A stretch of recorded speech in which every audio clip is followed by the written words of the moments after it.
जबसम्म यो धरतीमा हुनुहुन्छ नि, यो धरती माताले उहाँलाई रक्षा गर्नुहुन्छ। उहाँको क्रान्ति हो यो। क्रान्ति कसैले पनि गर्न सक्दैन। यो अरू क्रान्ति होइन, अरूको लागि होइन, राम्रोको लागि, सहीको लागि, सत्यको लागि, यो देशको लागि हो क्रान्ति उहाँले गर्नुभएको।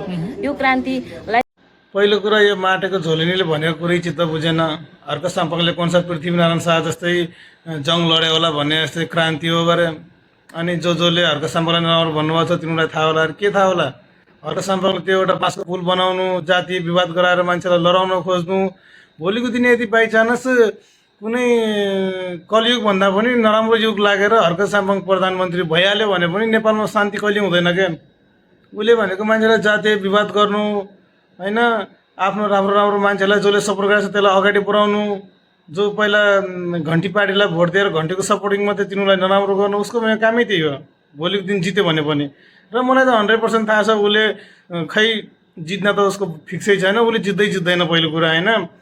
जति पनि अहिले माटोले भोट लिएर आएको थियो 3 सिट, अब आउने चुनावमा त उसले ती 3 सिट पनि पाउनेवाला छैन। त्यो म लेखेर ग्यारेन्टीका साथ दिन्छु।